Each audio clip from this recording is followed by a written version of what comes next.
अस्सलाम वालेकुम एवरीवन। कैसे हैं आप सब? आई होप कि सब अच्छे होंगे। तो फ्रेंड्स, आज बात करते हैं कि क्या अमेरिका ने ईरान में एक और अफगानिस्तान बना दिया है।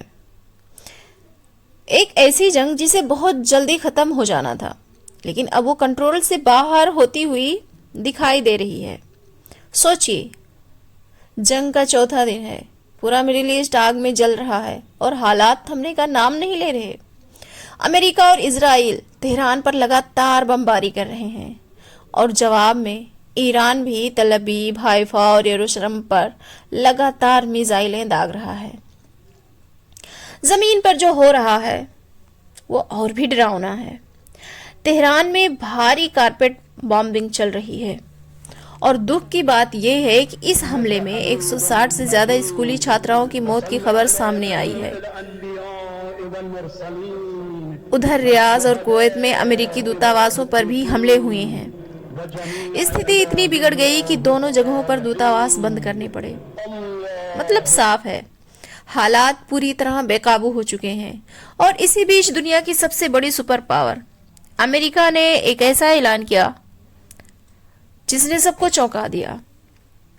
अमेरिका ने कहा कि वो मिडिल ईस्ट में फंसे अपने लाखों नागरिकों को फिलहाल बाहर नहीं निकाल सकता। मतलब जो लोग वहां फंसे हैं उन्हें अपने हाल पर छोड़ दिया गया है।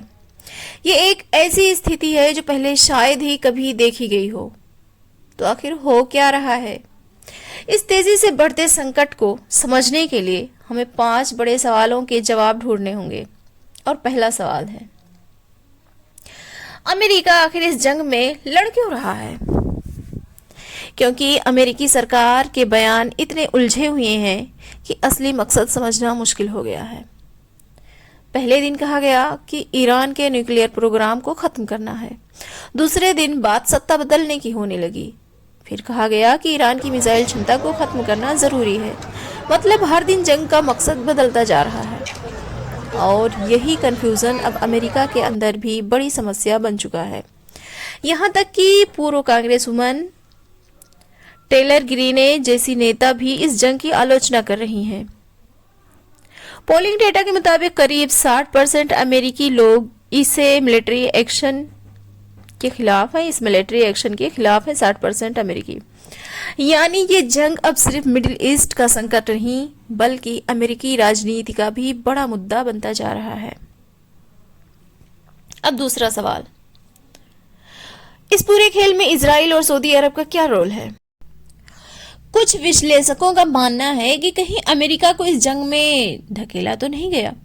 ईरान तो सीधे आरोप लगा रहा है कि असल में इजराइल की जंग है जिसे अमेरिका लड़ रहा है। कई पुराने अमेरिकी राजदूत भी मानते हैं कि मिडिल ईस्ट में अमेरिका की फॉरेन पॉलिसी अक्सर इजराइल के हितों में प्रभावित होती है।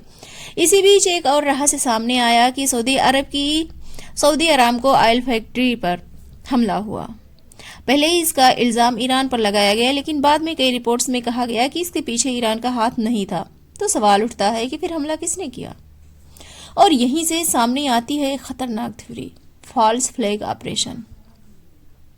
यानी हमला कोई और करे और इल्जाम किसी दूसरे पर डाल दिया जाए।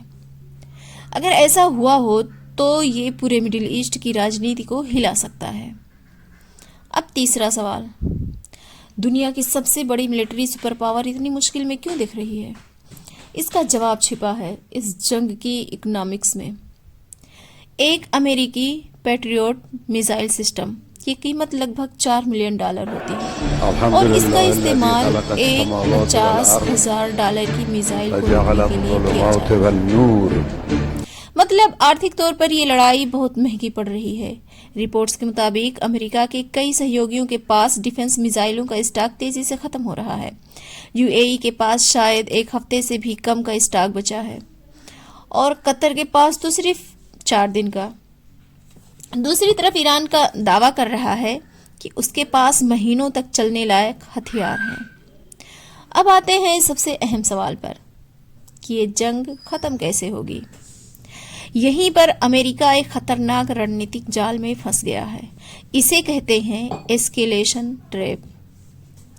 अमेरिका ने ईरान के कई टॉप लीडर्स को मार गिराया, लेकिन ऐसा करके शायद उसने शांति का रास्ता ही बंद कर दिया। क्योंकि जब बातचीत करने वाला नेतृत्व ही खत्म हो जाए तो समझौता आखिर किससे होगा?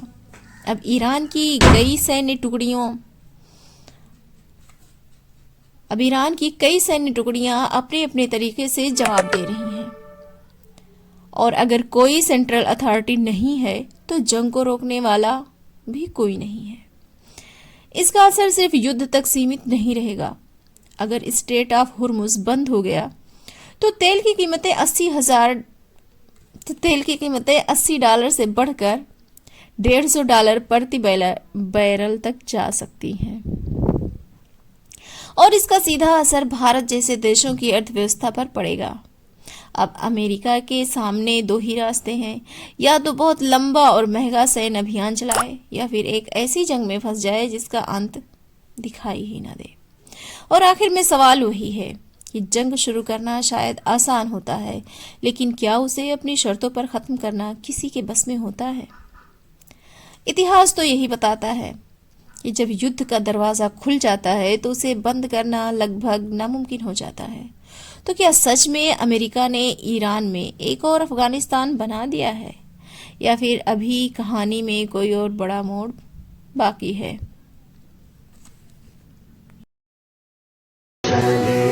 जो होगे शहादत का जाम पी कर तुम, रसूल पाक ने बाहों में ले लिया होगा। अली तुम्हारी शुजात पे झूमते